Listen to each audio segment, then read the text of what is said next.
पार्टीको विशाल दशामा परेको चाहिँ यहाँ विरोध दशाले धेरै समस्या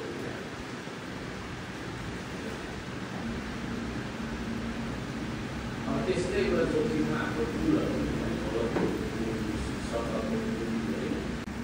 त्यो हामीले बोक्ने झोलामा चाहिँ त्यो सब्जी बोक्ने झोला चाहिँ बिर्सिनु भएन।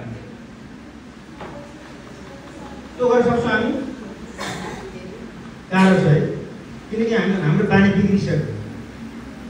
हामीले प्लास्टिकलाई निकै आराम बनिसक्यो, सोखिन बनिसक्यो होइन। त्यो लाइफ जम्मा जम्मी अब कति वर्ष भइसक्यो, 10 मिनट 20-25 मिनट बाँच्ने होला। सर नमस्कार सर बाक्लो पन्ना छ अथवा यो ब्ल्याङ्केट छ।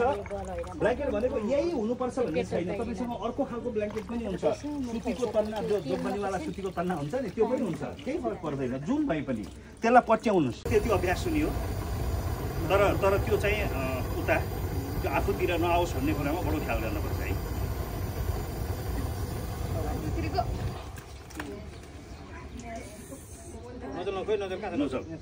नोजल खिचिसकेपछि अब निकालेर रेगुलेटर बन्द निकाल्नु रेगुलेटर बन्द।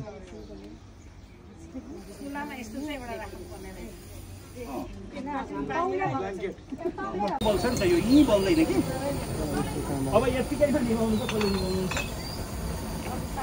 केही नगरिकन के यसो गरेर यति गरेर हजुर होइन बन्द गर्ने बित्तिकै भइहाल्छ।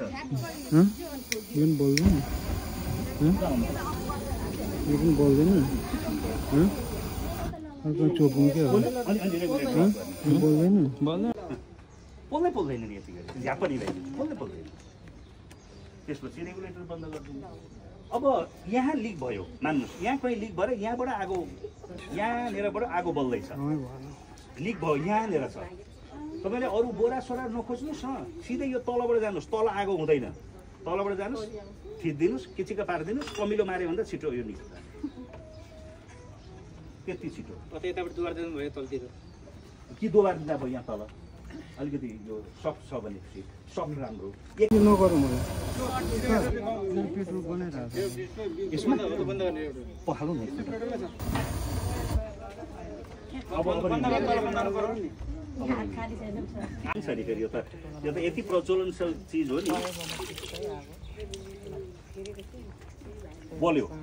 अब यसमा फेरि थोर भएछ भने पेट्रोल हाल्न पाइँदैन नि, त्यो पेट्रोलसँगै आउँछ त्यो आगो। ओके यसलाई पट्याउँ, यसलाई त्यो त्यसको मुख कत्रो छ त्यो अनुसार यसो पट्याउँ। यत्रो मुखले भ्याउँछ, अझै सानो मुख यत्रो भए पनि भ्याउँछ हो। तर फेरि उताबाट यता होइन, उताबाट यता गर्दा आगो यता आउँछ फेरि यताबाट। एकपल्ट यसलाई निभाएर अलिक ठुलो बालौँ कि क्या हो त, यो निभोस् पहिले।